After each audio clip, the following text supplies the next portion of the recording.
Hello, everybody, and welcome to episode 331 of Super Switch Headz, the premier Nintendo podcast on all of the internet.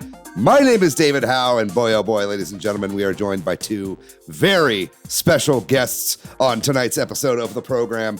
You know him, you love him. He was a host on this podcast for like 5 years. Give it up for the wonderful Patrick Knisely returning to the show today. And then also, back for the first time in a very long time, from Devolver Digital's Forkcast, we have the wonderful JM Specht. How you doing, JM? I'm doing all right. How you doing? Very good, very good. I'm excited to have both of you on today because we are going to be talking all about the return of the Steam machine.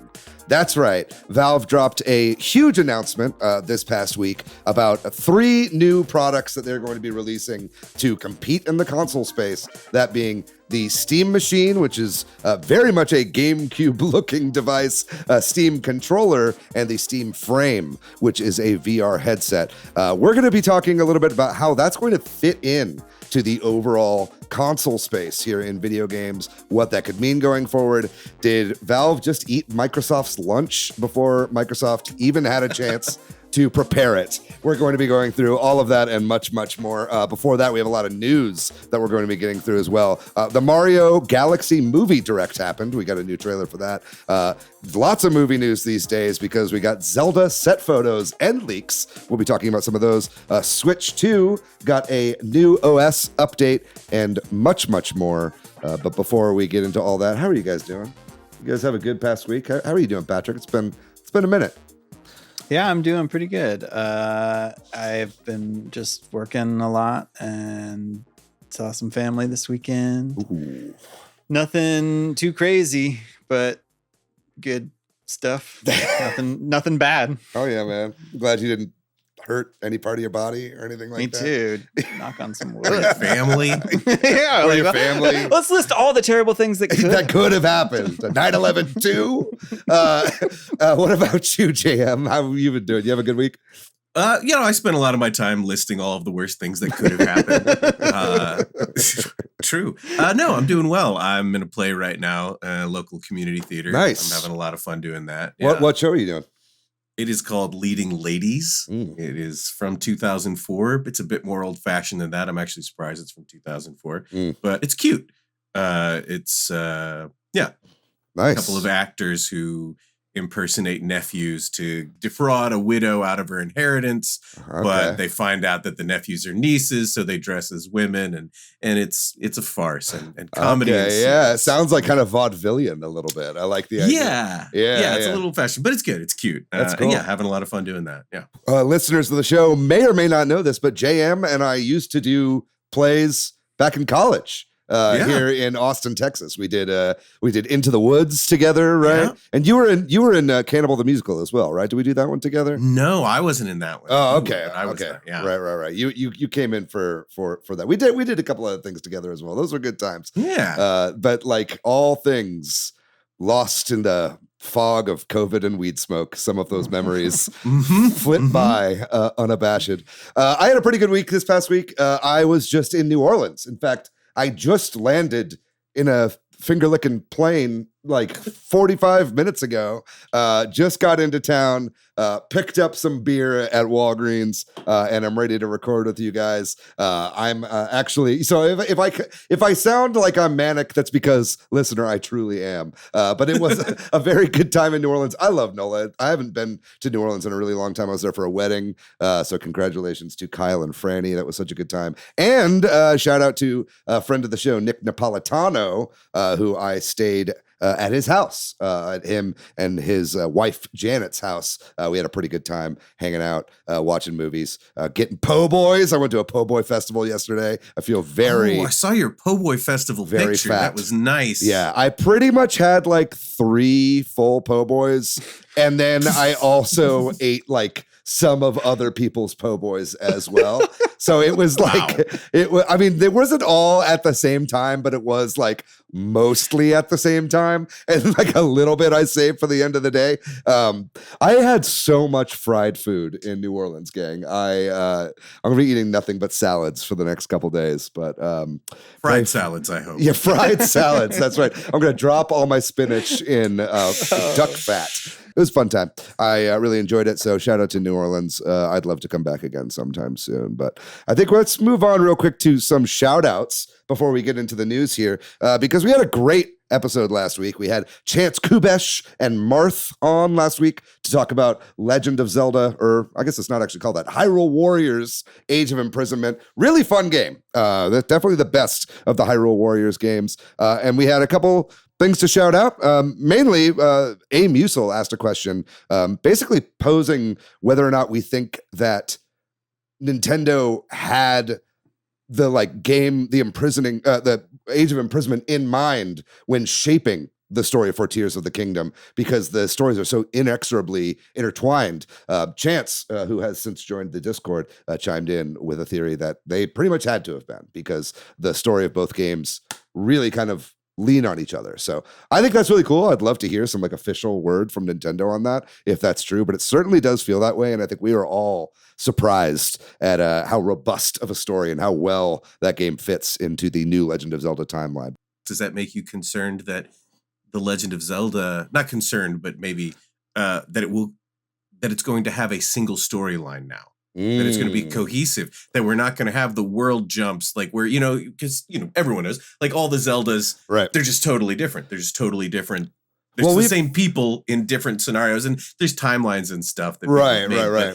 When it comes to making the games, it really feels like the developers are like, we have the thing, we're making a new world, we don't care. Right. I think that this I don't know. Implies a future. I think that there's a good chance that we'll return to this Hyrule, and I kind of think that we should. I don't know that I want the next mainline Zelda to be another Zelda set in the same Hyrule. I think it's kind of worn out its welcome a little bit, but I would certainly enjoy it if we got more nods to it in the future. I think maybe something with the movie might be tied in. We'll have to see. I think that could be pretty cool, but we'll have to see in the future. But if you would like to be shouted out, listener, we would love to do so. Drop us a line over on social media. Shout us out on our Discord or the comments of the YouTube version of this episode. Like and subscribe while you're over there. Leave a comment. We'll shout you out next week. We love shouting out people on the show. It's like one of the main things we do. We do like 5 things, and that's one of the 5. So definitely do that if you'd like. Also, while you're out, tell a friend about the show. Spread it around. Post it somewhere on Reddit or something like that. Word of mouth goes a really long way. We'll have more information at the end about how you can get in contact with us for the show. But I think with all of that out of the way, I think it's time to get into the news. What do you guys think? You guys ready for news? Yes. God dang it. I love the news. All right. We're going to start with some news about the Mario Galaxy movie. You heard that right. There was a Nintendo Direct this past week, pretty much right as we dropped last week's episode, all about the Mario Galaxy movie. It showed a new trailer, and I think the main thing here was they revealed 2 new cast members, one of them being Brie Larson playing Rosalina. Brie Larson is very famously a Nintendo head. I think Brie Larson has been campaigning for years to play live action Samus. I'm not sure if I'm actually supposed to say that, but that's what I've heard through the grapevine, is that Brie Larson has been pounding the pavement trying to get a Metroid movie happening. But it seems like I want to see. Yeah, right, exactly. But I think I don't know if that's happening, because it seems like she is being cast as Rosalina. And then the really weird one here is that Benny Safdie of the Safdie brothers of Uncut Gems fame is playing Bowser Jr. Kind of inspired casting. I think that's pretty interesting. He sounded like an adult man, which is funny for someone who is canonically the baby child of Bowser. But did you guys have a chance to watch this trailer? I know, JM, I know you're not like super hot on the Mario movie. Did you watch this trailer? I did watch the trailer. Yeah. I mean, casting Mario characters as generic adult men seems to be the theme of their voice casting. Yeah. So I'm not a fan of that. I enjoy characters. I mean, I understand how it's me, Mario could get a little old, right? But there's got to be somewhere between that and hello, I am Mario. Whoa, I am having adventure. I am Garfield the cat. Yeah. So yeah, sure. Yeah. He at least puts on like a little bit of a Brooklyn accent. He's got like. Also, I feel like people liking Chris Pratt has gone down even further since that movie came out, and even when it happened, people were not super hot on Chris Pratt. So, it'll be interesting to see where they go with this movie. What about you, Patrick? You watched the trailer. You have any thoughts on this? I did. I watched the trailer. I was resistant to watching the whole direct until I got asked to do this podcast because I was like, I'm just going to watch the trailer because the last time they did this, it was painful. But I will say this direct was shorter and snappier and pointless still, but a little, it was better than the previous one for the first movie. So I liked that. Yeah. I hope they consider stopping doing this. I mean, it's like a way for them to be like, we have a direct, you know what I mean? It's kind of like, it's nice that they have this like built-in audience that will tune into every direct. So it's like, it's not ever going to be a super long one if they're doing just a trailer drop, but it makes sense that they would release it in this way, I suppose. Yeah. I mean, I think the movie looks fine. I think it looks like what I would expect. Like, I don't know. Like I enjoyed the first movie. It wasn't groundbreaking, and the voice acting is definitely questionable, but here we are, and it was fun. And this looks like more of the same. Yeah, I hope there's a little bit more. It made oodles of money. Yes, it was $1 billion movie for sure, and I think the sequel is going to do the same. It was nice seeing Chris Meledandri-san once again. I always love seeing the CEO of Illumination Pictures. He's just such an affable gentleman. But we're going to move on, I think, talking more about movies. The first set photos from the Legend of Zelda live action movie have dropped. I think Miyamoto himself came out. They were posted, I think, on Nintendo Today originally, as Nintendo does with their news these days. And then he went to, I think, Twitter and was like, hey, here is Bo Bragason. And I forget the guy who's playing Link. Benjamin. Yeah, Benjamin something. Ainsworth. Yeah, Ainsworth. Thank you. Benjamin Ainsworth playing Link. These look pretty good. I'm not going to show the trailer for either of these, or there isn't a trailer here, but there was some leaked set video that came out. I think it was like 2 days before Miyamoto like dropped these actual set photos. So I don't know if they like dropped these because those leaks had happened. But it was like people on set with cameras. You could see Bo and Benjamin in both of the clips. And I think it looked like Deacon Lockman is playing Impa in one of the clips that was leaked as well. Deacon Lockman, if you're not familiar, she was one of the characters in season 2 of what's that Apple show? Severance. Yeah, Severance. Oh, yeah, she was almost said Severance. Yeah. She was in season 2 of Severance, and she's a great actor. Really inspired casting for Impa, to be honest. That is an Impa looking actor right there. So that's cool to see. I think the costumes look pretty good. What are your thoughts on this, Patrick? You have any thoughts about the live action Zelda movie coming up? I don't know. I'm cautiously optimistic, but I'm a little nervous about it. Like, just the tone, the live action aspect, seeing these photos, I don't know where it's gonna land. Yeah. That's my concern. Also, like, or that it'll just be generic and not that good is also like. How do you feel about Chris Pratt as Ganon?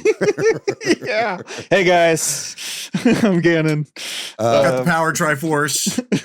I don't think that is true, but they did say, I'm pretty sure this is true, and not just something that was lied about on the internet, but I think Mark Hamill is playing the King of Hyrule in this. So, oh, well, that's terrific. I'm pretty sure that was true in the edit. I'll see if that's true or not. If not, I'll cut it out. But he just throws the Triforce over his shoulder. They're like, "We've got the Triforce," and he just throws it away. Right? Yes. Drinks some milk. Yeah. He like gives like 10 million rupees to Israel or something. But anyway, famous Zionist. Anyway, we can not go down that pathway. But I think it looks pretty good. I'm also cautiously optimistic. I'll say, like, last week we were saying I really want to see set photos just to see what the tone is going to be like, and I think the characters look perfect. It's like Zelda's kind of got this blue fit on. She's got some arrows, so I think it's going to be a bit more of an active Princess Zelda like we saw in Breath of the Wild. So it seems like she's playing that style of the character,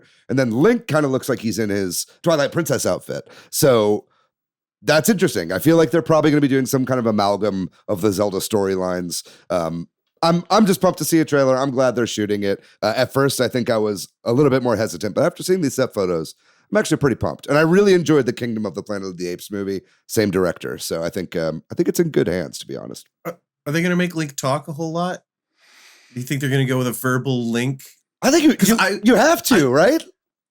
I mean, I don't think you have to. I think you could challenge, like, I don't know, like art within constraints is where the best art comes from. And I think if you got somebody to really buckle down and try to tell, I don't know, Gendy Tartanovsky comes to mind as someone who can tell a great story. Like Primal. With action. Yeah. Primal, Samurai Jack, Clone Wars.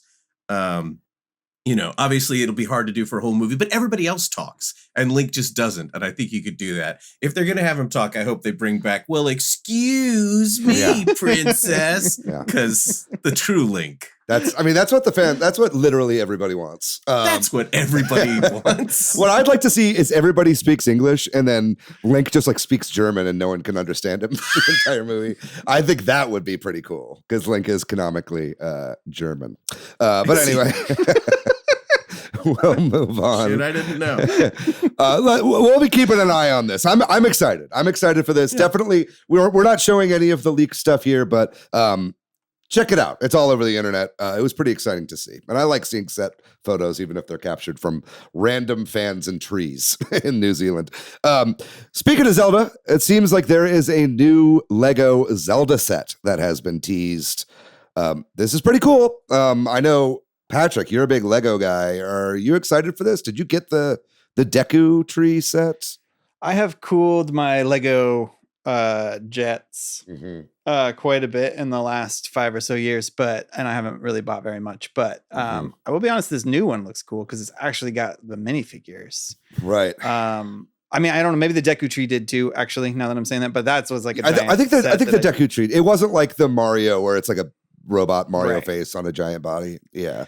Right. I think just seeing the pictures for this, it looks cool, but I don't know. There's not a lot of info about it, right? No, they've just teased it as of the recording of this episode, which is Monday, November 17th. So it might have been revealed further by the time this episode is out. But I'm pretty excited. I did not get the Deku Tree set. It is a $300 set, right? The Deku Tree set, So it's like, I think the only Lego set I've ever bought actually was the Game Boy, because it was $60, and I put that together, and it was a ton of fun. But this, whatever this is going to be, I'm sure it's going to be expensive. I would imagine this is going to be at least a $250 set. And it does look like it's the Ocarina of Time Link, so that's cool. I don't know, the other possibility here is that maybe this is like a wave of sets. And so maybe we'll get like several little things. Yeah. One or two big things. You know what I mean? Right. Yeah, it seems like Ganon will be included. I think some of the rumors I've heard is that it's like the Ganon's castle area from the end of Ocarina of Time. So if that's what they're doing, I think that would be a pretty cool setup and like a way to have like a scene from the game, right? I don't know. I saw somebody recently made a whole Lego recreation of their entire island from Animal Crossing New Horizons, which was really, really sick. It's like, and it uses all the little sets that they've released for that, but actually puts it into like a 1-to-1 recreation. So it's like, obviously no one's going to do all of that, but I mean, stuff like that, where it actually like pulls right out of the game and kind of puts it in real life. I think that's pretty cool. So yeah, we'll have to see what that's going to look like. I love Zelda, but let's stop talking about Zelda and start talking about Pokemans, because a new extended trailer for Pokemon Pokopia, the city building kind of Animal Crossing-ish sort of game, got a extended trailer, like I just said. And that came out, and we got some more information about the game. It is dropping on March 5th, 2026. The trailer explained the gameplay a little bit more. There's going to be new Pokemon variants. But I think the main takeaway here is that, and this is bad news, this is going to be the first Nintendo published Switch 2 game that's released on a game key card. I know game key cards are not very popular. If you're not familiar with those, basically it is essentially just a license to download the game, right? So it's a download that you can resell, right? But the game is not actually on the card itself. So those are not very popular, I think mainly for game preservationists and people that want to be able to own the stuff after the Nintendo servers go down, say 10, 15, 20 years from now.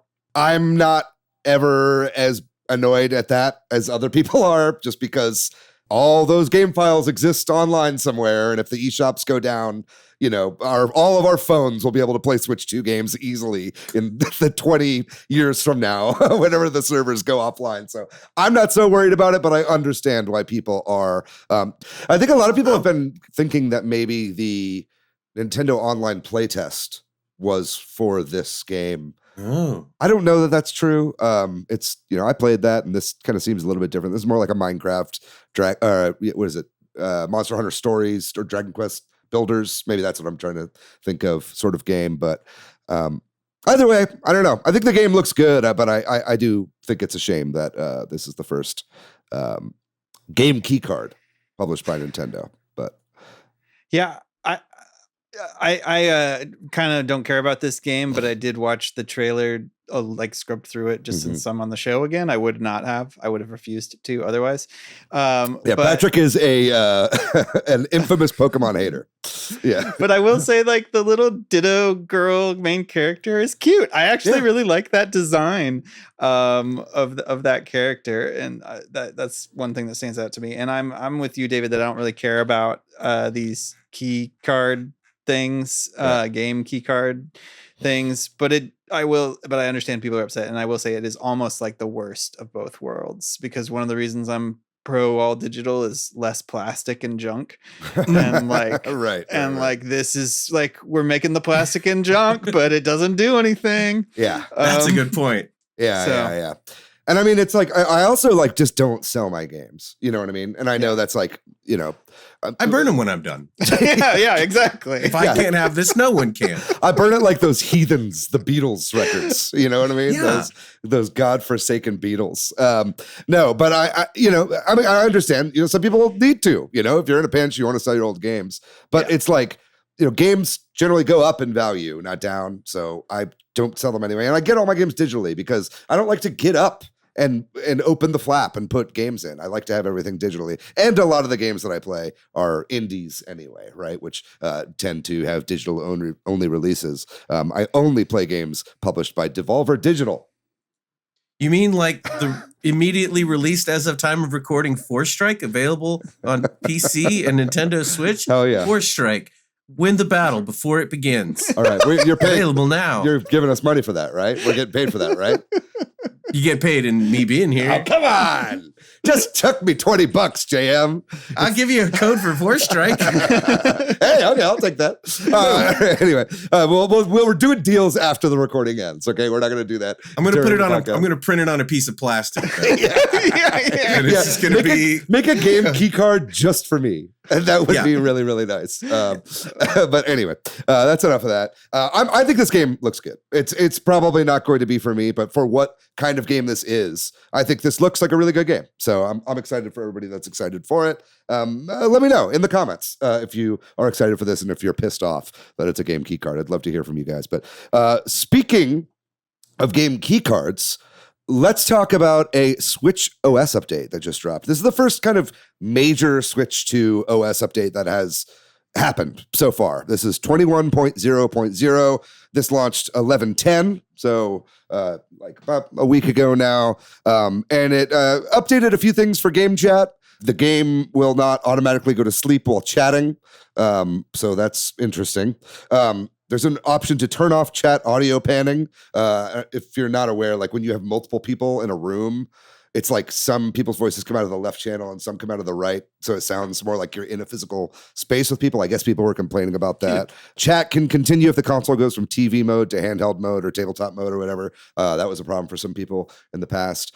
So we just recently did an episode about game chat and all the updates we wanted to see. None of those were ones that we talked about. So there's still a lot of room for Nintendo to improve game chat, but I'm glad to see that they are actually improving some stuff. But I think the most important updates here, they add a little icon on the screen whenever it's an actual physical game card or when it's like a Switch 1 card or it's like a digital virtual card or whatever. So, because before they were all just the same icon. So now that's, a little bit more visual. And if it's variety. a key card, it's just like a big finger. It's Miyamoto smoking a cigarette is saying "fuck you." He says it in Japanese and in English. And then he puts his cigarette out on an ice cap. Yeah, exactly. Tiny globe. Yeah.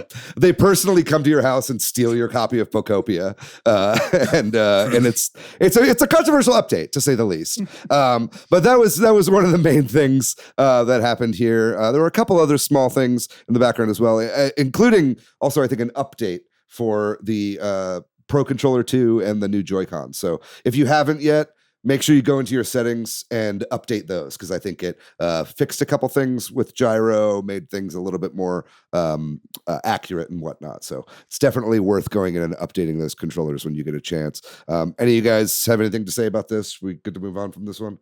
Yeah. Okay. Yeah. Well, I mean, I could talk about Star Wars games on Nintendo again, no. which is your topic for your next show. No. That's 2 weeks from now. You're giving away the game. Force Unleashed on the Wii was incredible. Okay. I'm sorry we didn't get you on that one, but we've got other guests for that, JM. I don't care. Make them hear what I have to say, and then make them respond to it on the next show. Well, time means nothing to me. If that sounds good to you, throw us a motherfucking subscribe over there on the YouTube, because we got that episode coming up pretty soon. Next up, we're going to talk about Metroid Prime. Metroid Prime 4 had a huge embargo drop where I think a lot of people were able to do previews in person. I think in like London and then a couple spots in the US and all around the world. Journalists were invited out to play at least a good chunk of the game.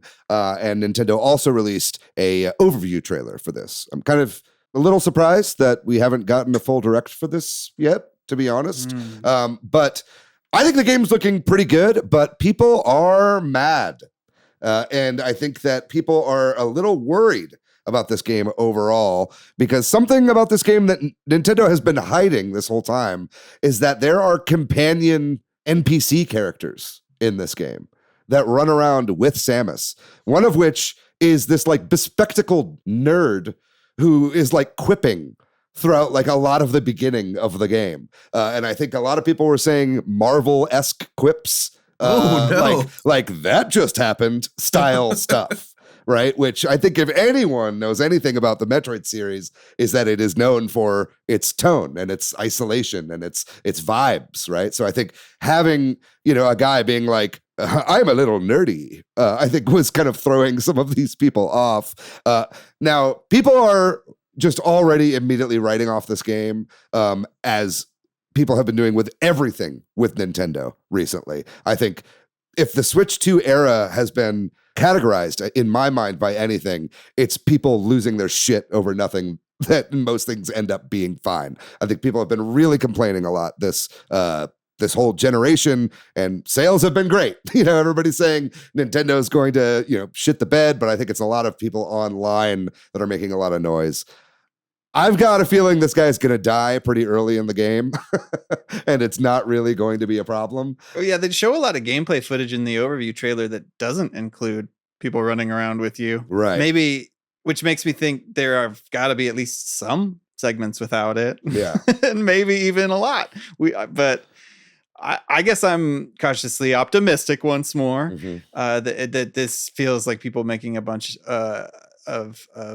I'm also never as annoyed by the companion people as everyone else seems to be, or at least the loud, like even the Zelda.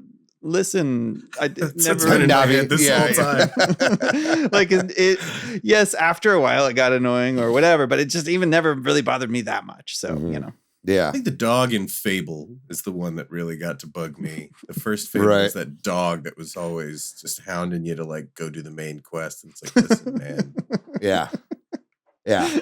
Look, I get it. I'm not a huge fan of like what are the escort missions or whatever in games, so it's like I could see that getting kind of annoying, but I am not going to pass any judgment until I've A, read reviews, and B, actually played the game. I mean, there's no way I'm not playing this game. You know what I mean? Like, A, I've got a bunch of friends that are actively working on this game, so I definitely want to play it just for that reason. I love playing games that my friends have worked on. And then B, I've loved Metroid, and I want to support this series, and I think it looks like a ton of fun to me from what I can see right now. I think the open area desert stuff looks great. I think it actually seems like a really fun way to connect the areas on this planet Vuros or whatever, right? So I'm pumped for it. I'm gonna hold my judgment until it actually comes out. Someone did bring up a pretty good point, and that's if the NPC character was a pretty girl, nobody would have any problems with this right now. I think the fact that it's like a nerdy guy with glasses, everybody's kind of feeling a certain way about it, but that's all I'll say about that. We'll go ahead and move on to our next bit of news, and that is that the Game Award nominees have been announced. We're not going to go through all these because there are a good number of them. Obviously, if you want to check out the stuff that's been nominated, feel free. Big takeaways here is that overall, it seems Claire Obscure Expedition 33 has far and away the most nominations, including like 3 performance nominations. So, this happens sometimes. I think, in all awards shows, be it the Oscars or the Emmys or whatever, there's always something that kind of sweeps at least the nominations. This year, it's definitely that game. I think that is so far the favorite to win Game of the Year, it would seem.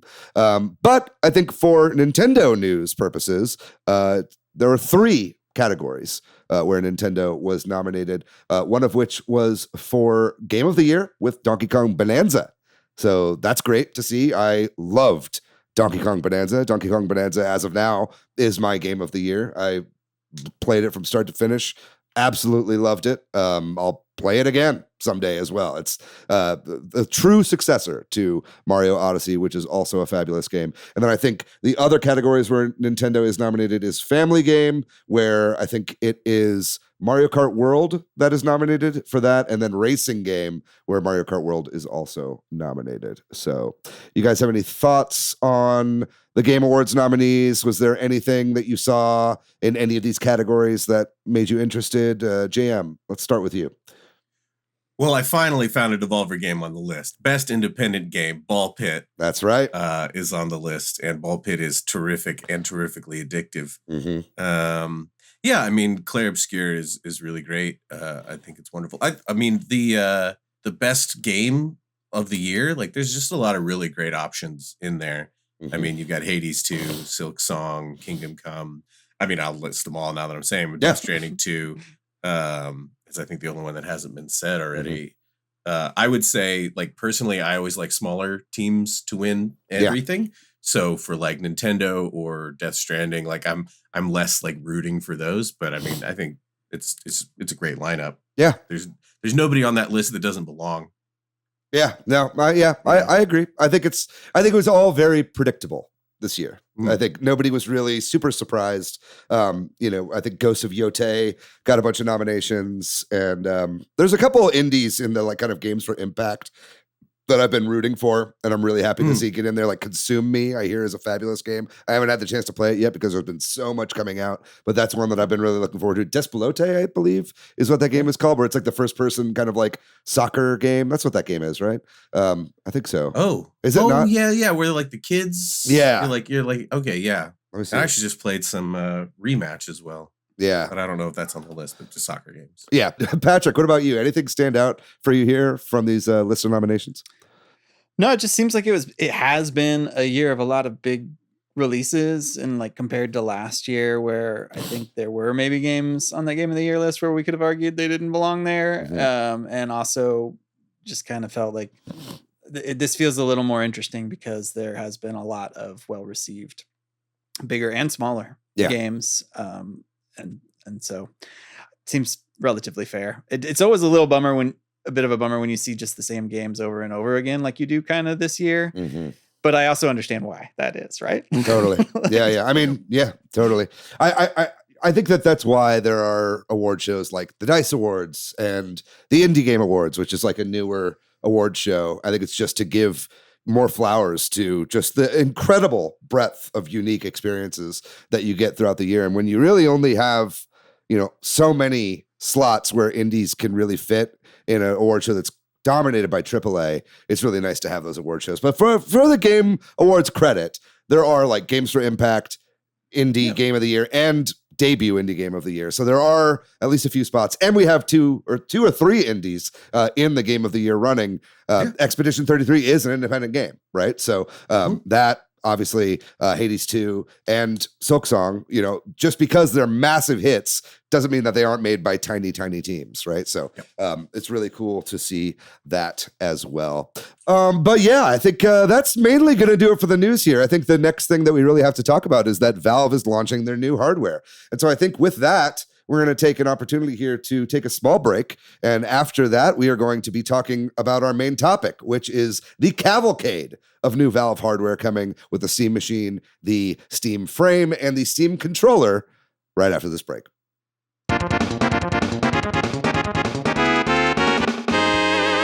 And we are back here with JM Specht and Patrick Knisely to talk all about the return of the fabled Steam Machine. That's right. Valve already tried once to release Steam machines in the past. It was quite an epic failure. It was their first foray into hardware. They were kind of partnering, I think, with Alienware, and is that what they're called? Alienware? Yeah. And then it was kind of the first foray into Linux, like a Linux distro. But at that time, they didn't have Proton, right? And since then, they've released the Steam Deck, which obviously runs on Linux and has the Proton compatibility layer. Devs don't have to do anything in order to get their games running on Linux. It's really remarkable what they have done with SteamOS over the years.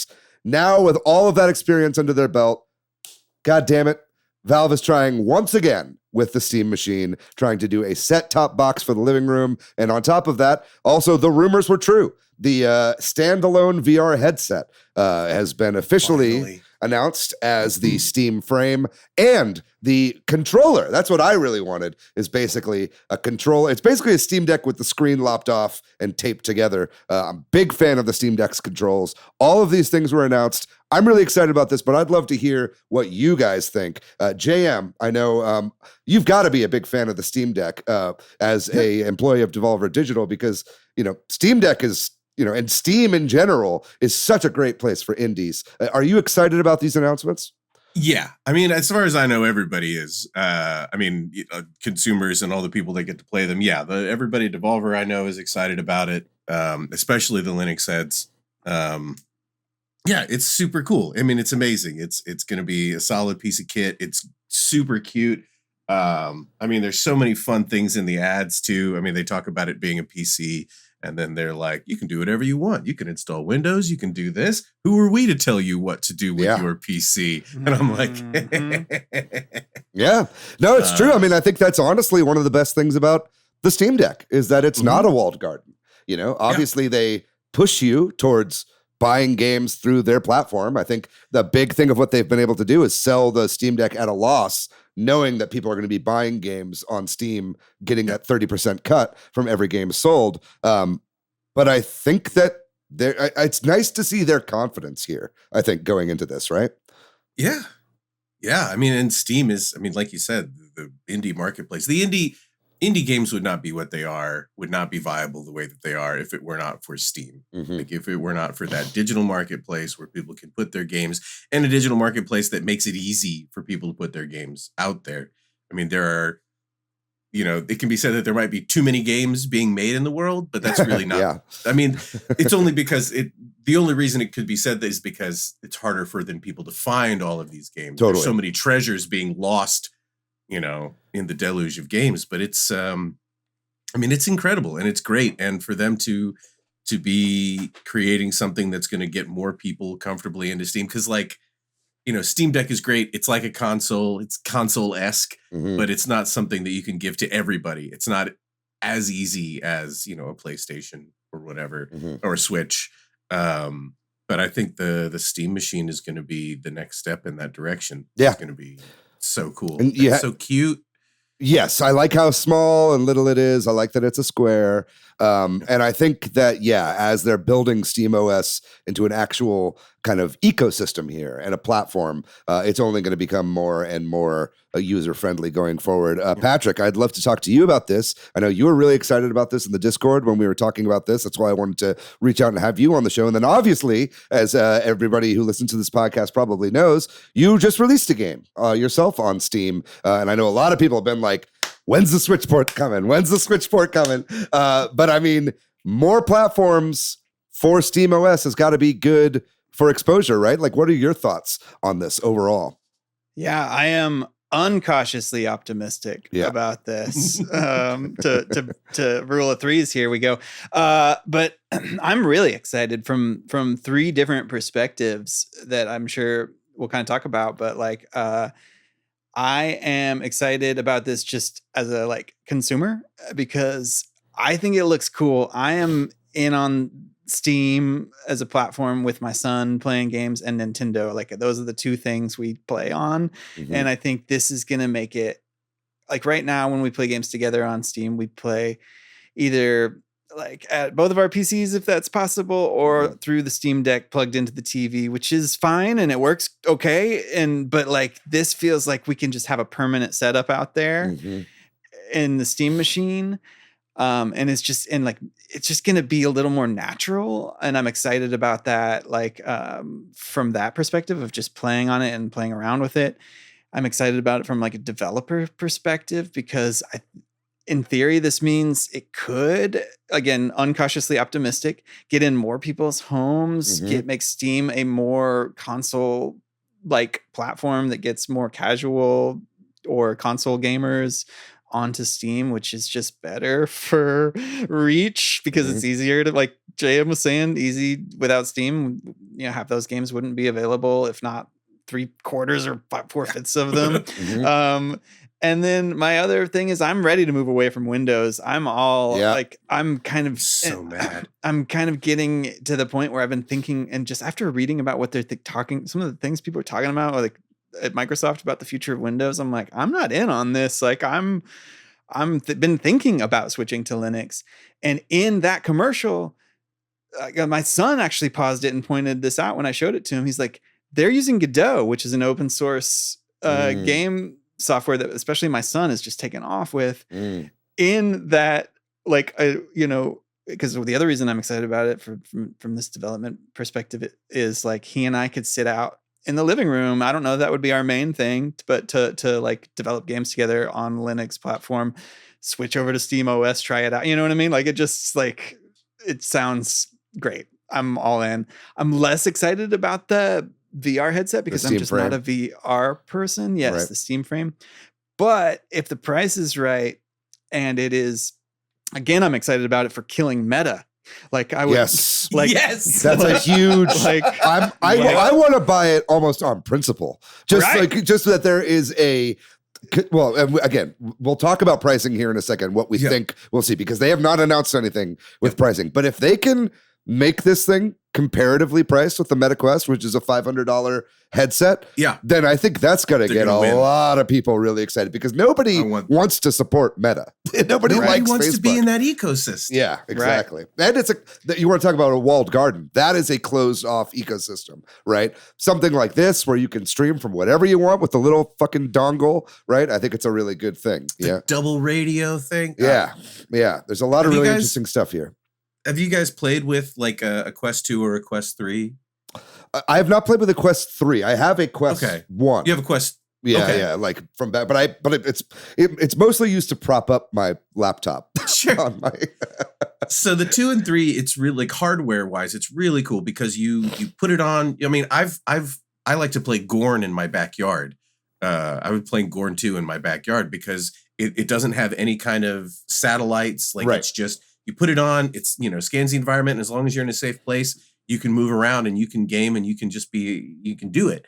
And that's an incredible level of freedom for VR because, I've had, doing work, we release VR games. So I've gotten the headsets and I didn't get the Index, whatever the first Valve one was. Vive? Well, the first one was the HTC Vive, and then so I had the Vive. But Valve themselves did put out their own hardware with the Index. That was their most recent headset. Yeah. But the Index was still also like big. Yeah, and it had base stations. It had satellites. Yeah, and the base stations, like the base stations, I was like, base stations are cool. It's no big deal to do base stations until you have to move. Right. And you have to take them down. You have to put them up. And you move again. And so, or you decide you want to move VR. So for Valve to have a VR headset that connects to your computer very easily, wirelessly, that can be a standalone so you can go anywhere and do it is so huge. And yeah, I really want them to win the VR game.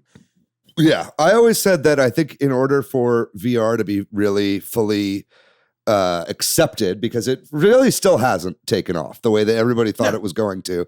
And I always said that the way that it's going to get into people's houses and into people's hearts is if Nintendo does it. You know what I mean? And I still stand by that. And I still think that ultimately, if Nintendo released a little add-on that you could slide the Switch 2 into, and all of a sudden you've got a headset that you wear on your face, you've got a winner right there. Didn't right? they do that? Labo. They had a Labo that you had to hold up to your face the whole time. And then they also have the upcoming Virtual Boy add-on that basically does that. That's the one. But it's like your face. Well, you put it on the table. It's just like the old Virtual Boy where you lean over the whole time and play it like that. So it's certainly not what I wanted out of them. But if Nintendo can't do it, I think Valve with a standalone set, it's not like it's taken off so far, but it's like the Index requires you to have a powerful PC to connect it to in order to get all this stuff going, right? And it's $1,000. Right, and it's $1,000, right? So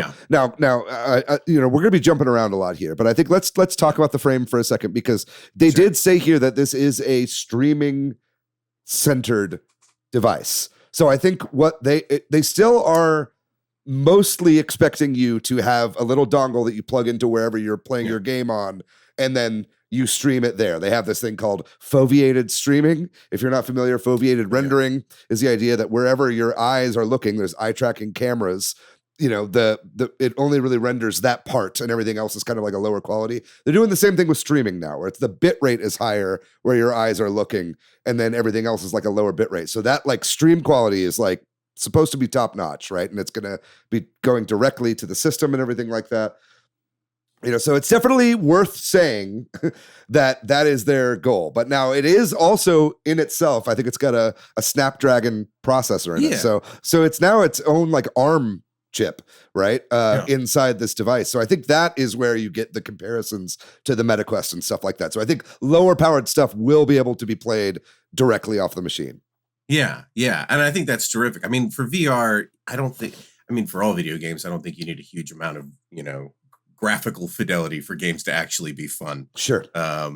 So, in VR, playing something where it's just lightweight, comfortable, and they move, part of the thing is they put the battery pack on the back of the Steam frame so that your weight is balanced on your head. Mm-hmm. Really excited about it. I think it's going to be, I'm so stoked. Yeah. But yeah, it is a stream thing. And so then, you've got your Steam machine or your PC and you just plug it in. It's got the dual radios. One is dedicated to video, the other dedicated to something else. Mm-hmm. And I mean, it's going to be a jack of all trades, a winner.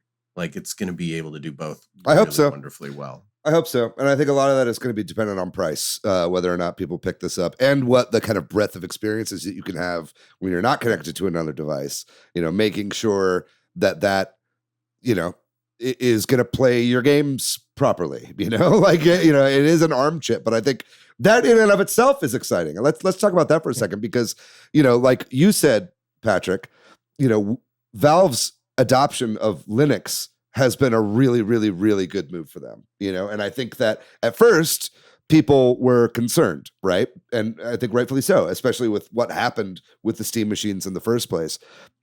But I think what they've been able to do with compatibility layers, being able to get games to just work on Linux, and having an open source platform that anybody can put anything on has been huge for them. And I think that ARM is kind of the same way. I think like having an ARM chip, this like Snapdragon processor, right now we're seeing leaps and bounds happening with Android emulation of Steam games, right? And a lot of games through, I forget exactly what the app is called, but there's a lot of Steam games that'll just run on Android devices. And so this makes me really excited that the fact that, they're moving forward with ARM processors, it means like, hey, maybe we'll be seeing soon games just running natively from an Android app on the Steam app, right? Just be able to launch games on your phone like that. Or maybe even the Steam Deck 2 will be an ARM based system instead of an actual AMD system, right? Like, I think the future is looking really, really interesting going forward. I don't know if you have any thoughts on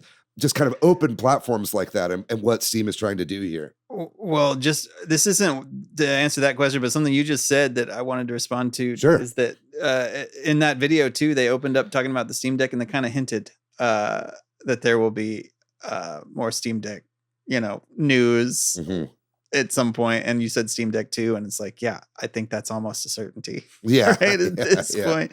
But I don't have any specific thing to say to your question other than just like, I just love how open source, they're embracing all this stuff.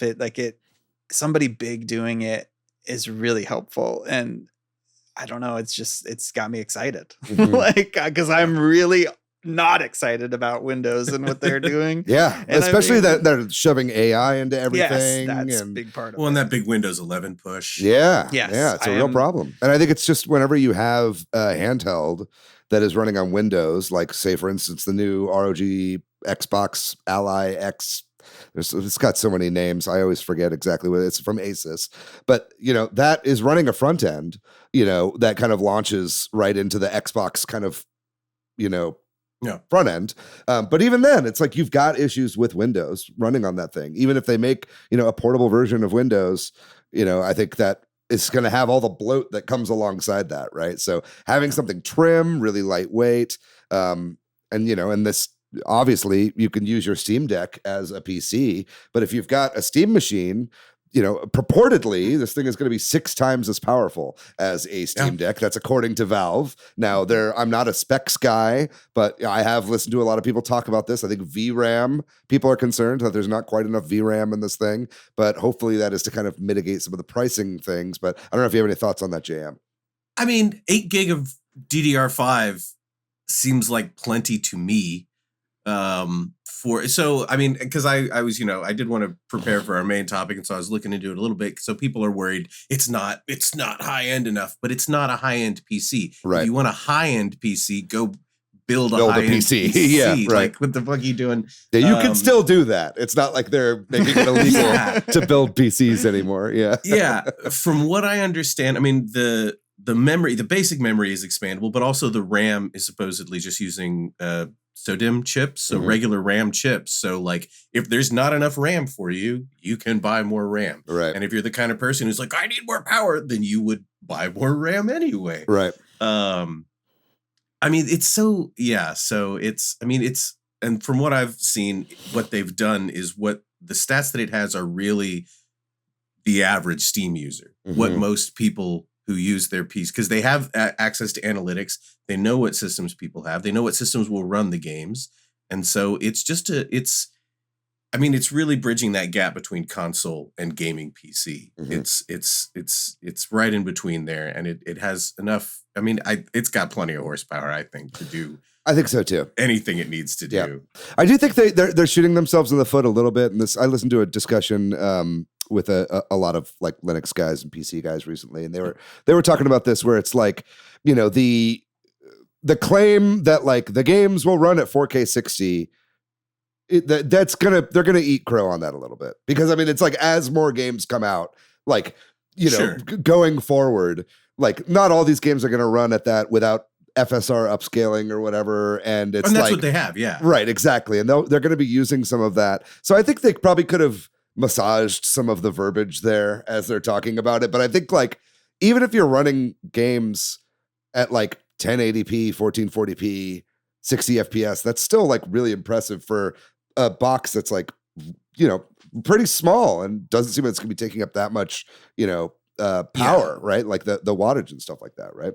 Yeah. So that's interesting. We're kind of gushing on this right now, and I think it's exciting, but there's more to talk about. But Patrick, did you have something before we move on? Well, yeah. If we want to flip the script a little bit, what are some of the concerns or some of the problems or what have you? So I said I was really optimistic, and I still am. But like, I think my biggest concern is that this is really only going to appeal to people that know about Valve and Steam, and like, sure. While I really want it to upend, Sony and Microsoft and Meta and all that, I am concerned that, this isn't going to break through because I don't think Valve's going to push it hard enough. I hope I'm wrong about that, and that maybe this video itself was really well produced and well, like we didn't see something quite like this for the Steam Deck. I don't think, at least I don't remember, but and I hope that maybe they even take some risks and try to get it into some retailers and stuff, but I don't think they will. I think that's going to be clutch for this. If they can get this thing into Best Buys or on Amazon or whatever, just anything outside their store. Instead of just selling it on Steam like the deck. Right, exactly. Yeah. I don't know that they're going to do that. I'm a little concerned that they won't for various reasons, that they don't have to or whatever. And I asked my kid, which I knew what the answer was going to be, is anybody, do you ever talk to anybody at school talk about this? You know what I mean? He's like, no, nobody. Right. Most kids play Nintendo or these days, and that's it. But like, so I really want this to break through. And so that's one concern I have. You're totally right. You're totally right. And I think that's a totally valid concern. I think they need to get this stuff into brick and mortar retailers. I think they need to have like TV commercials for this thing. Or just not like anybody's watching TV anymore, but you know what I mean? It's like something. Yeah. I do. But it's like, because I think it is worth bringing up that, they have an opportunity here to really disrupt the console race right now. And this I think is a moment for it, right? Yes. Like the timing of this is what's so great about it, partly too. Right. Yeah. And I think, I brought up at the beginning, this idea of eating Microsoft's lunch or sort of beating Microsoft to the punch here, because I think Sarah Bond from Microsoft has been talking a lot recently about what the future of Xbox hardware is. Right. And we have done multiple episodes now where we're like, I don't know if Microsoft is like long for the console race. You know what I mean? Yeah. It's like, it's seemingly like bad news after bad news after bad news for Microsoft right now. And I think that, what they're describing the next console as is a premium, high-powered PC that runs Xbox games. Right. And has a subscription or it breaks. Right. Right. Yeah. Sorry. Golly. Did I say that? Yeah. I don't know. That's not the official word from Devolver. but I think that, but I mean, look at what this is. I mean, every Xbox game that comes out now comes to PC, right? And all previous Xbox games that are not on PC, you could probably emulate on this thing, right? And I think the rumors right now around Sony is that, because Sony's been doing a big PC push as well. A lot of the Sony exclusives have been coming to Steam. And the rumor that I'm hearing around the rumor mill right now is that, PlayStation games are going to start going day and date on release day to Steam and PC the same day that they're coming out on PS5.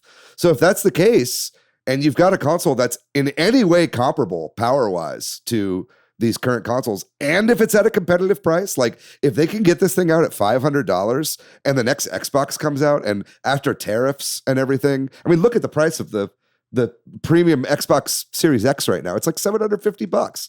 You know what I mean? The 2 terabyte model, something, it's like $750 or $800 or something ridiculous right now. So the next console is going to be even more expensive than that. If I think the Steam machine can undercut it and they market it right, I think there's a chance that this is like kind of a death blow, right? I mean, there's always going to be people that want that high-end stuff, but you've got to think that if everything's a PC anyway, these people just build a PC, right? I don't know if you guys, do you think that there's any actual like smoke there for like this maybe being a huge thorn in Microsoft's side? I hope so.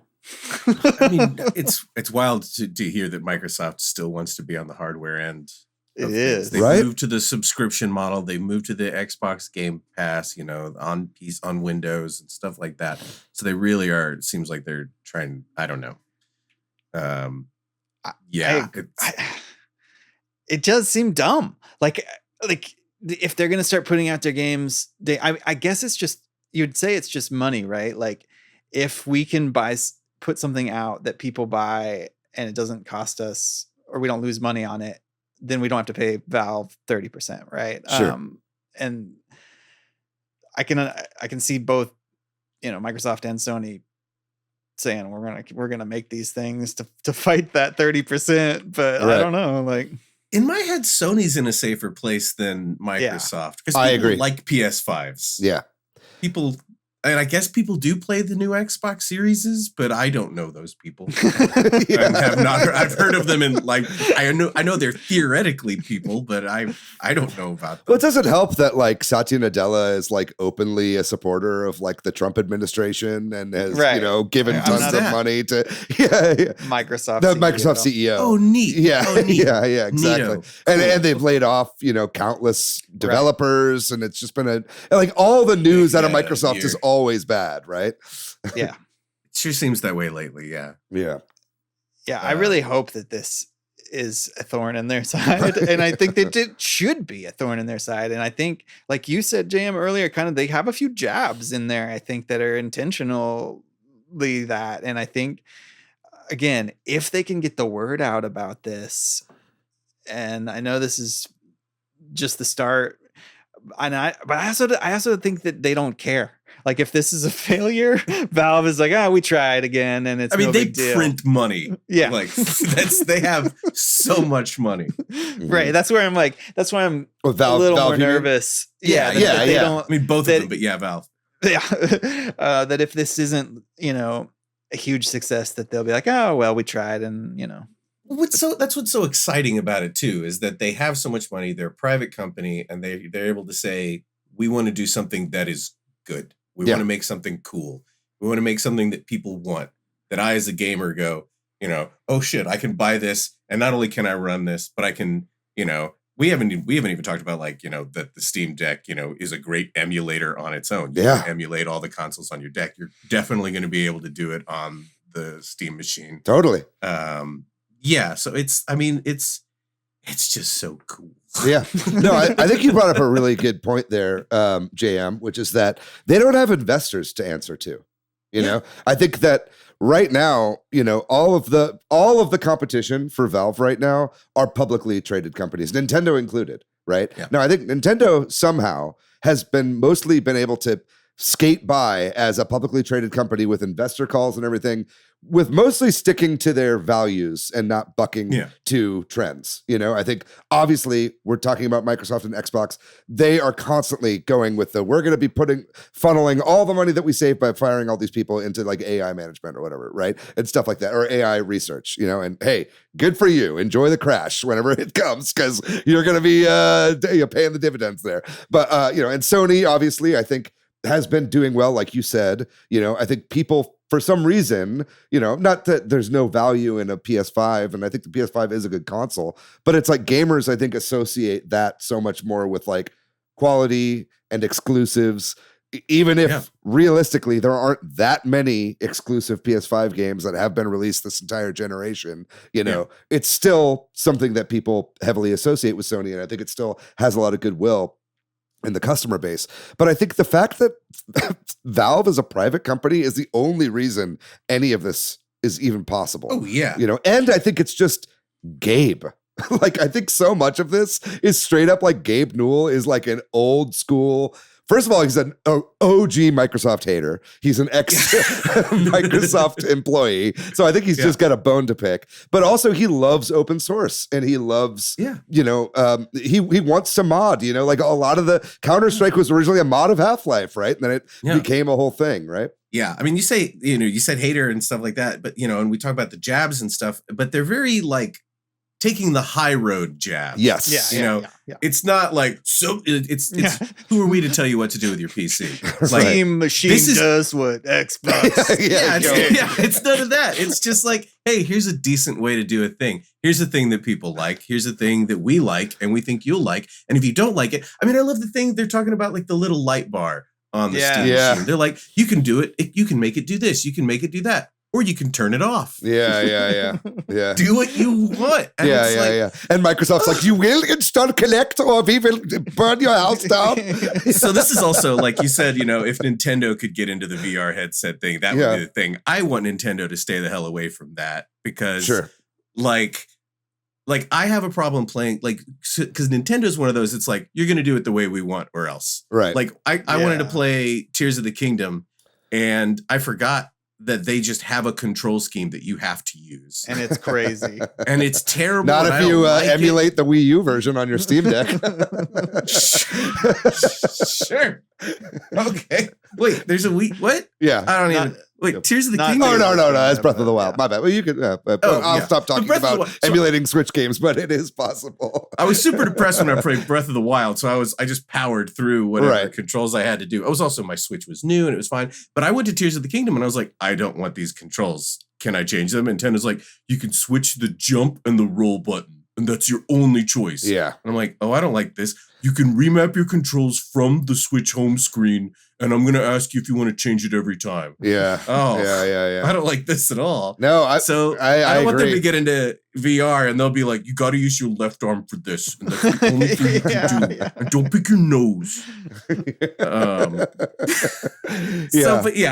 The freedom. Sorry, I didn't mean to go on that rant. No, it's okay. I mean, there's a lot of, I think there's a lot of really good points there, and I think that Nintendo, like, just the fact that Nintendo doesn't give volume sliders in 90% of their games. It's like, what are we doing, man? Like, surely we can figure this out at this point, right? Yeah, Kirby Air Riders, you can remap the buttons in the game, right? That's Can't true. You? Well, Sakurai is a different breed. It's the first big Nintendo game where I think you can in Smash. You can in Smash as well. So yeah. But anyway.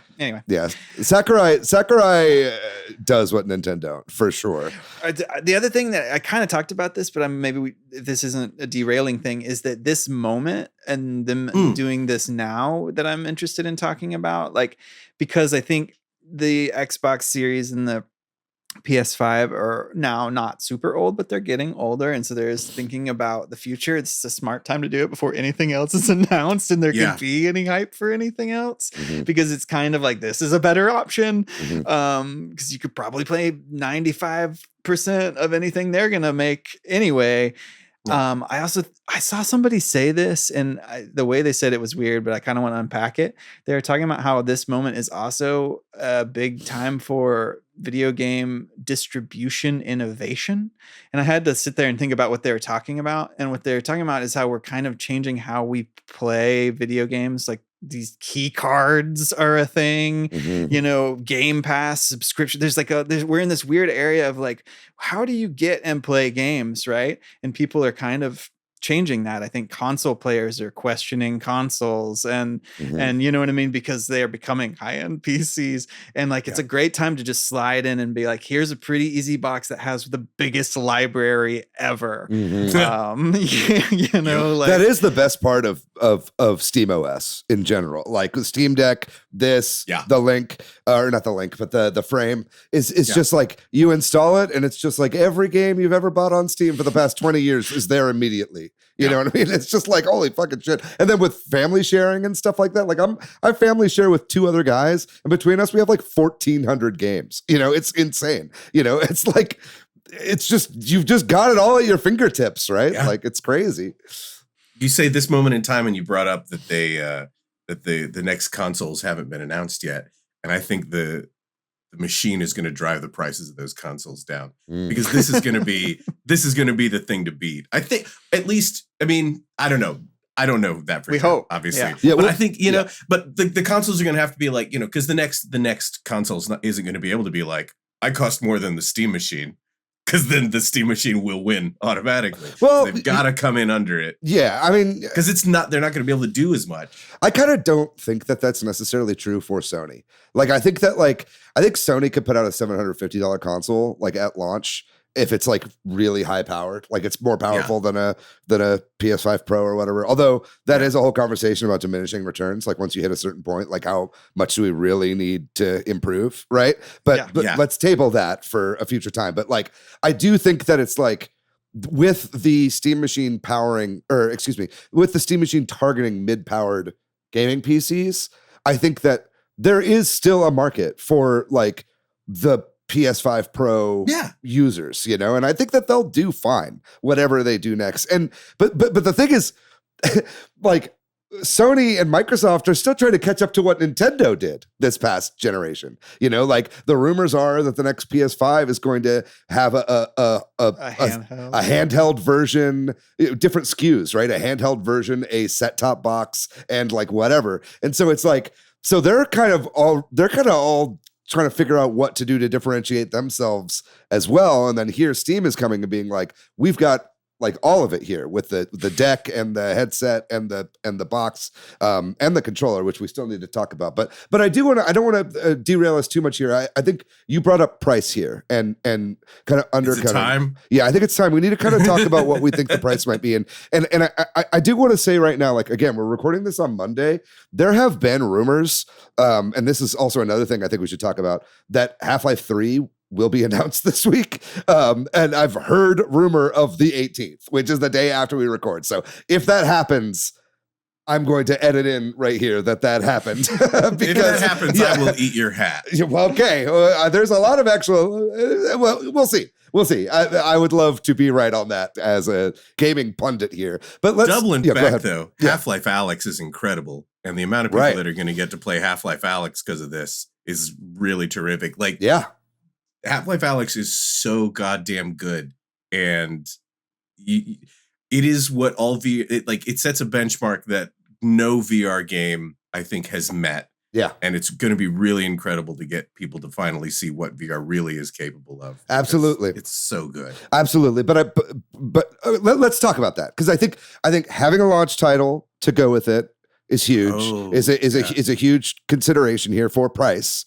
I think, but you also have to think, if you really want to play Half-Life Alyx, like I don't know that you're going to get a standalone, like if you just buy the Steam frame, I don't know that that's going to be able to play Half-Life Alyx really. No, I probably. You know what I mean? So it's like, so if you want to play Half-Life Alyx with this situation, you're probably going to have to get either a PC that you already have and the Steam frame, or a Steam machine and a VR headset you already have, or both of those things, right? In order to like really properly, have that, be a thing. So I think we need to talk about pricing here and whatever. So I just wanted to say that about Half-Life 3, just because I feel like whenever they do announce Half-Life 3, they're going to say this is coming out day and date with this hardware, with the Steam machine or whatever. And I think that is when they're going to reveal the pricing on this, right? So I think the rumors are that we're going to be hearing sooner rather than later about Half-Life 3. But let's talk about pricing. So my gut really is telling me $500 for this box. And I know machine? Yeah. And that's low. That is on the low end, right? I think what's probably realistic is a $600 minimum, because they have said that there are going to be 2 SKUs for the Steam machine, right? There's going to be a 512 model and a 2 terabyte model. That's going to be, there's going to be a decent, probably at least $150 gap between the two. So I would love to see the 512 model be $500 and then like a $650 or so for the 2 terabyte here. That's kind of what I'm thinking for that. Before we move on to the other devices here, what do you guys think about that price point? Oh, that sounds great. I'll take it. Yeah, but do you think it's like realistic? Do you think I think you're dreaming. You really? You think? Okay, please. What do you think, JM? My guess is $750 to $1K. Really, $1K? But they're like the top end, because it's comparable to a PC that you could build, for those kinds of things. Like, and that's, I think, the top end. I'd say $1K, but I think more like $750, $800. Ooh, I really hope you're wrong on that.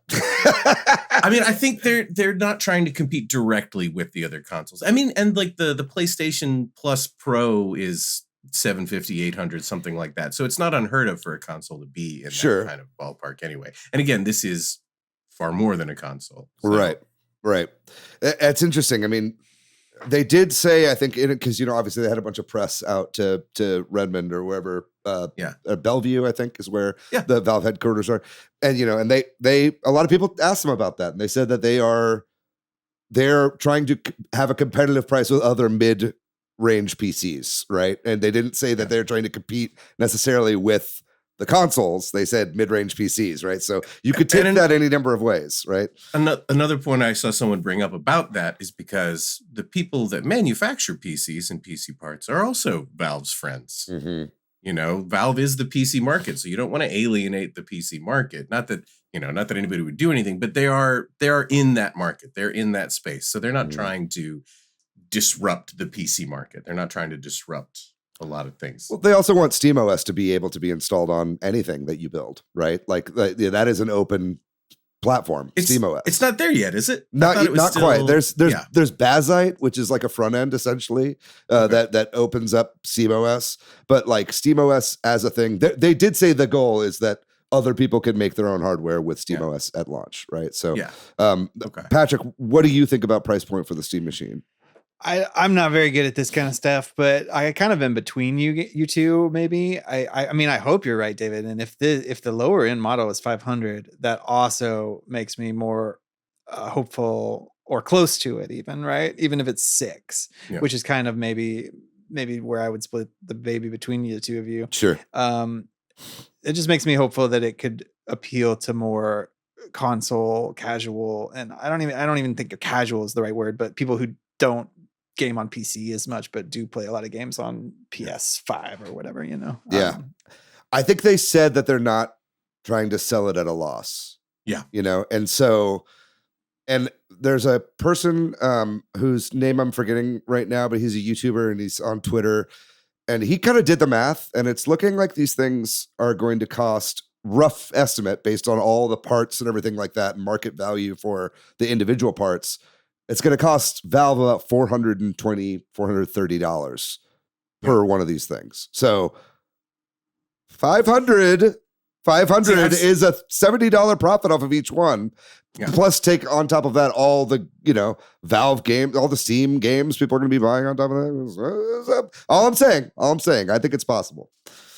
I hope so. Yeah. I think the machine's going to be more.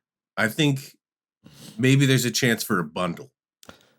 Let's talk about that. So there have been some rumors about a bundle. And I think the last thing I've heard about a bundle is somewhere in the $1,200 range. See, that makes sense to me. For a controller, headset, Steam machine.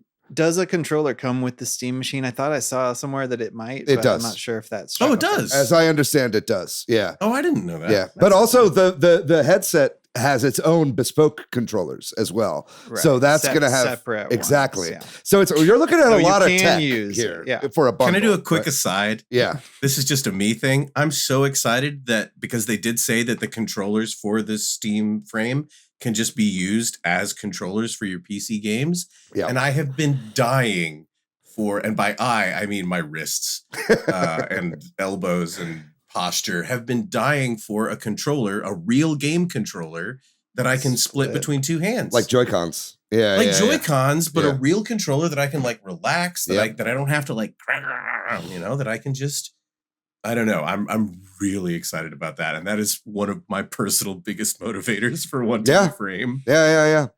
Going back to the bundle, you said 1,200 is the rumor? That's one of the things I've heard. Take that with a huge grain of salt, but that's something that I've heard. Yeah. That would be cool. Right? Now, again, these three things. That's not including a Steam Deck, obviously. What do y'all think? Does that make you think that the frame by itself is in the 500-ish range? I think that's... I think they might. I think they would sell the frame at a loss, but not the machine. Interesting. But I think I mean, personally, I haven't read that. That's not sourced. That's just my opinion as a random white man who thinks he knows things. Mm-hmm. But yeah, no, I think the frame is going to come in competitively priced against the Quest. Yeah, like, I think 500 for the frame is. I think they'd be I think they'd be foolish not to, because it is obviously the most. It's the thing you can look to as exactly. But I mean, as I understand, the frame also has a couple SKUs. It's got it also has a 512, and it's got I think it's 512 and 1 terabyte. The frame, so it's not the 2 terabyte jump that you see on the Steam machine, but it is that. So I think that I think that it's smart to put these around the $500 mark for both of these, right? And I think something that's kind of interesting with this whole ecosystem as well is, they have kind of onboard memory, right? Like obviously, I think I don't know that the frame has SSD.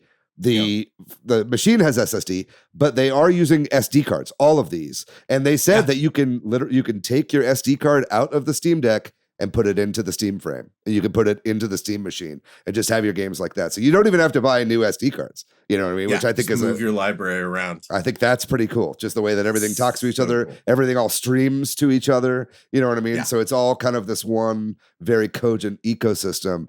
I think that if the 1200 thing is to be believed, then I wonder if that is the higher end SKU for both of those, right? But I don't know. It's interesting. I could see the controller going for as much as $75, by itself, which we haven't even talked about the controller yet. But the controller's got its own bevy of features here. It's obviously got the trackpads from the Steam Deck. It's got, in addition to the capacitive sticks for gyro, it also has a capacitive grip. So as you're playing with gyro, you just let off the grips a little bit in order to like recenter your gyro and kind of like reset and then pick right back up where you were. So, and it's got a little puck for low latency gaming and stuff like that. So there's lots of really cool stuff going on with the controller. I know there's, this episode, I think we probably need to wrap up kind of soon here. And so we can't just do a whole episode on the fucking controller, but that's one of the things I'm most excited for, right? Is like, I really, really love the whole suite of features that you have at your disposal on the Steam Deck. So I don't know. I'm thinking I'm going to go a little bit higher, I think, for the frame. I'm looking at, I think I'm going about 600 because the only thing we know about pricing on the frame right now is that they said it's going to be cheaper than the Index. That's all they said,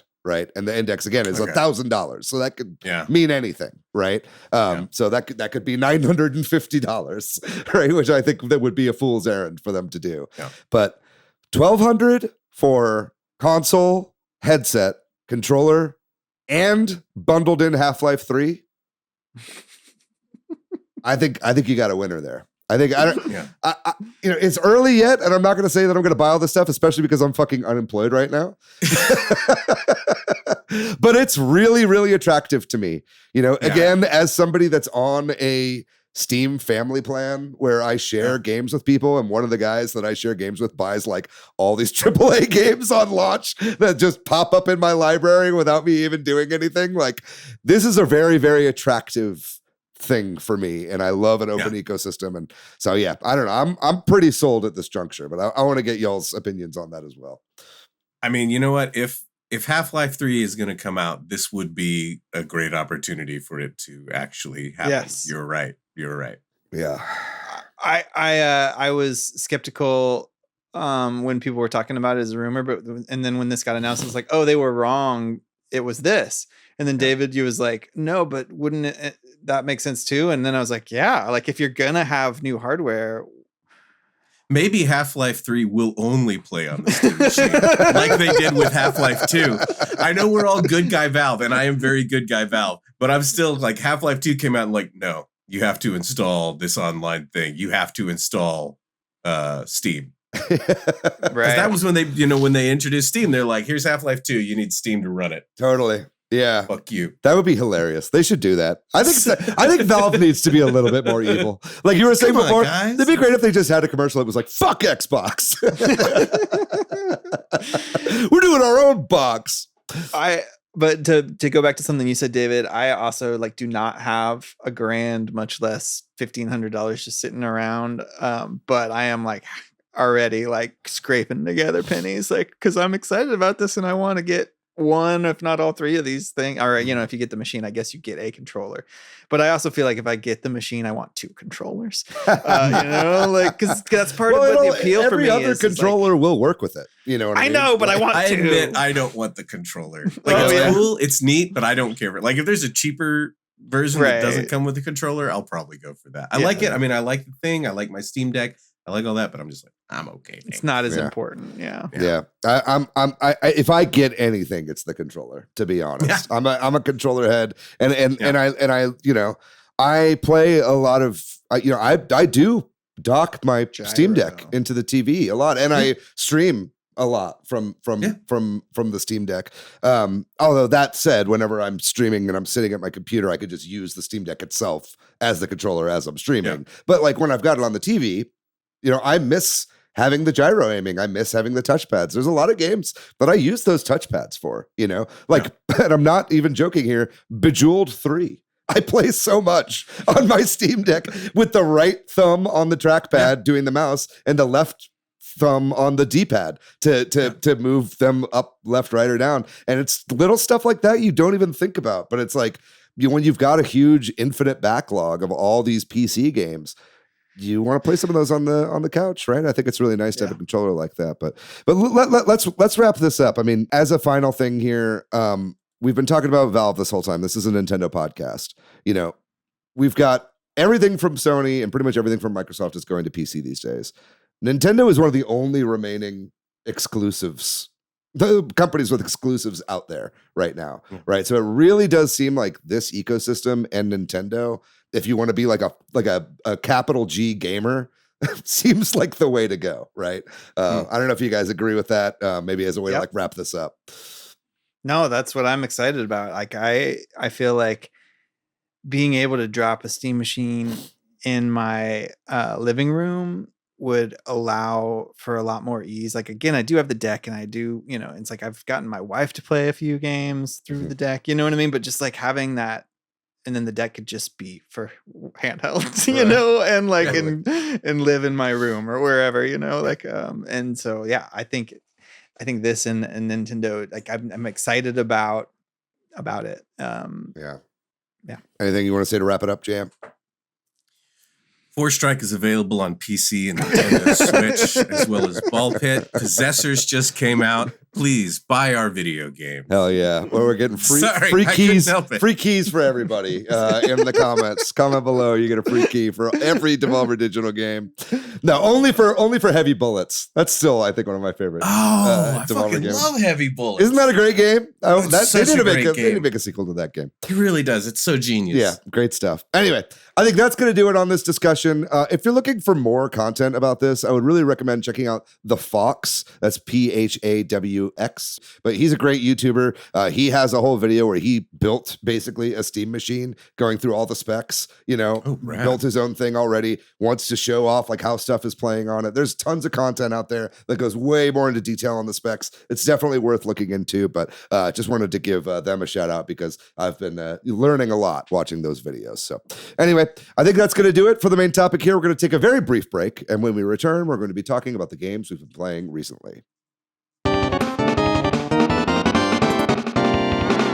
I was out of town this past week, so I haven't been playing a ton of games, but 2 games did come out that I've been looking forward to for a really long time. One of them was on my wish list for forever, and this is a game called Hypogia. I'm not sure exactly how you pronounce it, but it is a very short, svelte 3D platformer that takes place in a megastructure. It is very much reminiscent of the visual style of Lorne's Lure, which honestly, Lorne's Lure has kind of spawned an entire genre of megastructure games. I'm seeing a ton of games come out with this aesthetic, and I'm not complaining. We did a whole episode recently on indie spiritual successors to games, so I think it's great when people just straight up rip off other games. I think it's fine. I love seeing, people take what works about games and kind of turn it into something new. Yeah.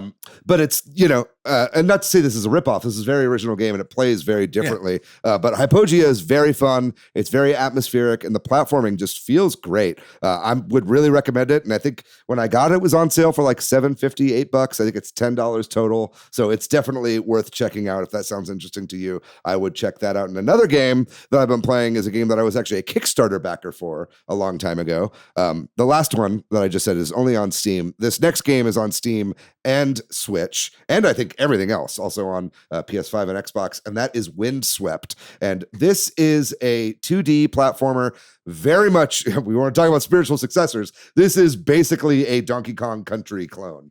Very, very similar in the way that it works. You've got two characters. You're a turtle and a duck, and they both kind of have their own abilities. The duck can kind of flutter down, and the turtle barrels forward in his shell. This is a very fun game. It's got animal buddies, just like Donkey Kong Country. But I think the thing that kind of sets this apart from the Donkey Kong Country games is that this game is tremendously hard.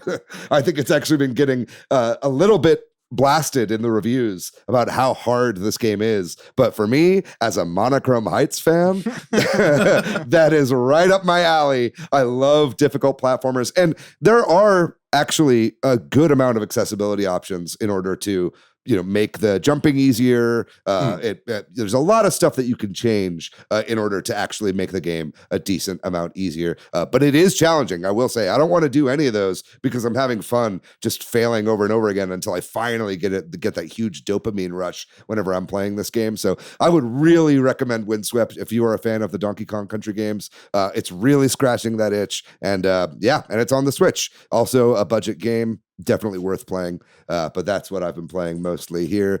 Patrick, what about you? What have you been playing recently? Yeah, so last time I was on the show about a month and a half ago or whenever, I talked about Chicory. I've been playing more Chicory. I kind of took a little break from it, but I think I'm nearing the end of Chicory, A Colorful Tale. And I really love Greg Lobanov, and he has more of a team, I think, on Chicory than on Wandersong. But what I love about what he's doing is he's trying to make core gameplay that isn't swords and fighting and action. He's trying to find other verbs for gameplay. And I think that the drawing one, it doesn't work as well for me as Wandersong did with like music in some and whatever. ways. Yeah. But there are parts of it that work better than others. I find some of it a little tedious and some of it a little frustrating. But I kind of think that that's like, if we're going to explore new areas and open them up, that's going to happen. And so I really encourage people who are intrigued by that to check it out. But I think the thing that really brings me back to it is I really want to see the story end. Like, I think he also makes really interesting video game stories. And I think this game has a really interesting mental health kind of discussion happening throughout it that I am really interested to see how it kind of all winds up. Cool. And also like relationships and stuff. So I'm really into it for that aspect, maybe more than some of the gameplay. Sure. And then I've been playing a couple old games. I've been playing Super Mario World. It's almost like I shouldn't talk about this, but I was prototyping an idea that is very inspired by Super Mario World. Okay. And so I started playing some Super Mario. The idea may not make it out of prototyping. It might not. But like, I was like, I need to play some Super Mario World to just feel it. And because that's kind of what I was being, one of the inspirations. And then now I think I'm just going to play through the whole thing.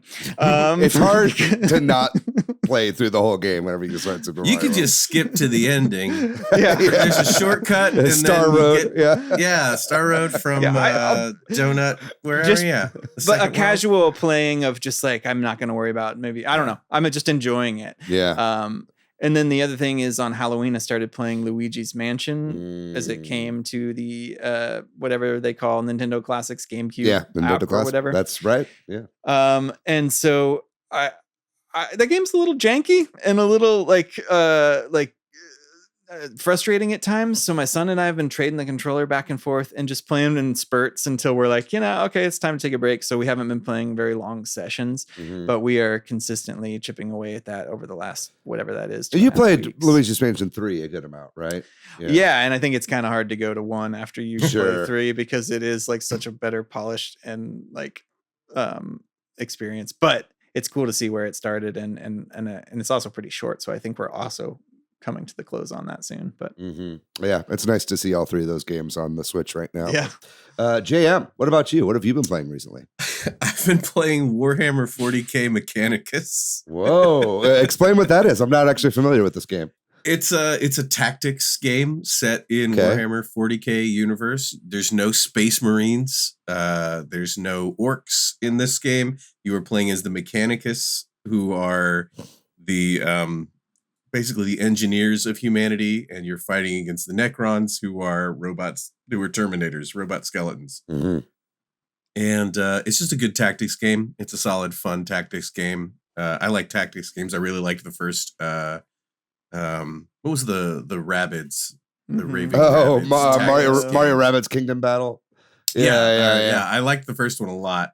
And then I'm playing Force Strike, which of course I said we've just released, but it is a really cool game by our friends over at Skeleton Crew. Sorry, I went and got a lot of sake during our first intermission.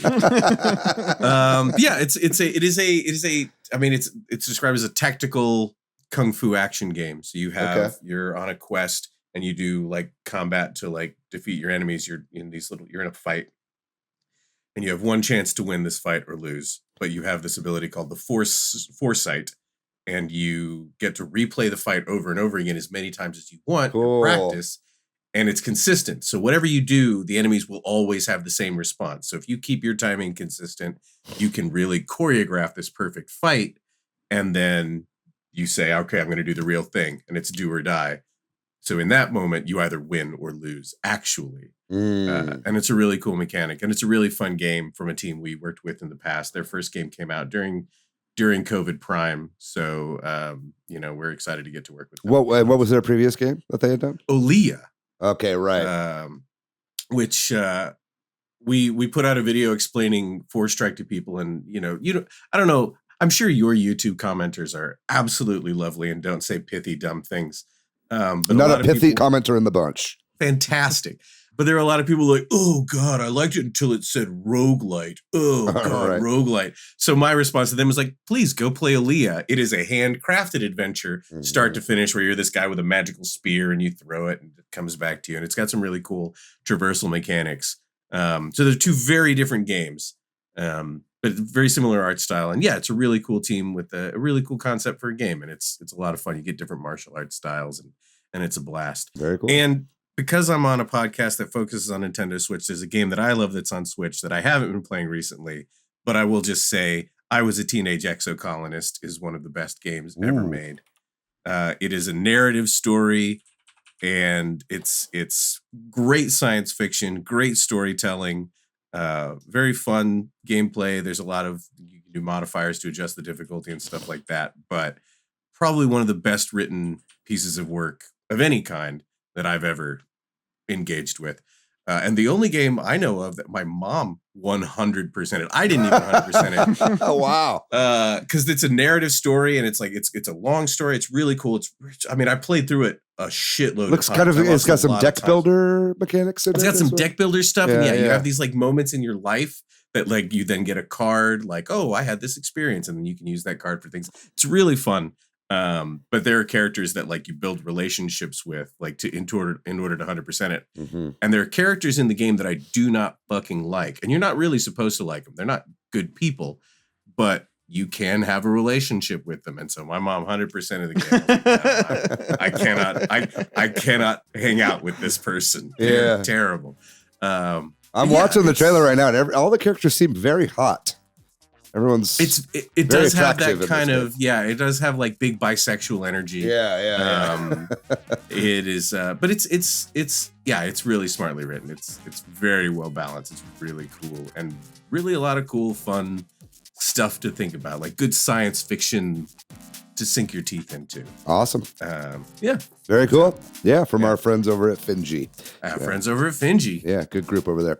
That is great. I think that's going to do it then for this episode. Thank you so much, JM and Patrick, both for coming on this episode. This was a really fun episode. It was nice to just gush and actually be positive about something in the future of the games industry right now. There's so much doom and gloom going on, and it's really nice that Valve is kind of trying to shine a little bit of some positivity on the future of the industry. So that's really good to see. Thank you guys so much for coming on. I'd like to give a thanks to milkyway.co for doing our website. Thank you to Corduroy for doing our music. Thanks to all of our patrons on Patreon. And if you'd like to find me online, I'm pretty much everywhere on the internet at Monolith Fiji. What about you, Patrick? Where can people find you online? Yeah, I'm online as PDYX, or you can look for One Frog Games. Very good. Oh yeah, you made a game. What game did you make? What's your game? It's Monochrome Heights. Yeah, it's called Monochrome Heights is your game? Yeah. And this is an awesome ad that David made for it. That's that I'm gonna right. Frame. Yeah, I did. Yeah, hold that back a little bit for the YouTube viewers. Yeah. That's a good. Oh, nice. Did an old school advertisement there. Great Yeah. stuff. He's looking for a publisher if Devolver is trying to pick it up. All I'm saying. Maybe next time. Tough as nails. Maybe for the Switch port. What about you, JM? Where can people find you online? Forkcast.devolverdigital.com. Very good. And then discord.gg/devolverdigital is a Forkcast channel. And I'm on Blue Sky. I'm JM, Jayhem on Blue Sky. I left the other one after the bad guy bought it. Yeah, probably for the best. Yeah. Yeah, I just was like, oh, no. Yeah. So yeah. Blue Sky's where it's at. Blue Sky, I've been enjoying as a platform, and I've made a lot of really great connections over there. And yeah, definitely check out the definitely. I just shit myself. Check out the Forkcast. We are definitely friends of the Forkcast. Jordan's been on the Forkcast before. We've had a bunch of you guys on this show as well. So if you guys enjoyed this show, you'll certainly like that podcast as well. So make sure you check that one out over there. And if you'd like to find our show on social media, we are at Switch Headz on Blue Sky and the evil Nazi website, twitter.com. We are also on Instagram, Facebook, and TikTok at Super Switch Headz. We have a website, switchheadz.com. And we have a Discord and a Patreon and a Facebook group. We'll have links to all three of those in the description of this episode, whether you're watching it on YouTube or you're listening on Apple or Spotify. Leave us a review on Apple, like and subscribe over there on YouTube, and join us in the Discord. We would love to have you there. We have such an incredible community. I joined other people's Discords. I'm not trying to call anybody out or shit on anybody, but I joined other people's Discords. And I'm like, dude, our Discord is way better than that. So if you want to get in on one, we got a really active, wonderful community of non-toxic gamers, and we'd love to have you in there as well. But as we said, that's going to do it. We got a great episode for you guys next week, because guess what? Kirby Air Riders comes out this week on Thursday. We're going to be talking all about that game next week on the episode of our show. So make sure you tune into that one. Don't touch that dial. But in the meantime, gang, you guys know the drill. Be safe out there. Be kind to yourself. Be kind to one another. Save up all your piggy bank money in order to buy that $1,200 bundle that surely is going to be happening with all these new Valve products. Fuck ice. Free Palestine. We love you guys very much. We'll see you next week. Bye-bye.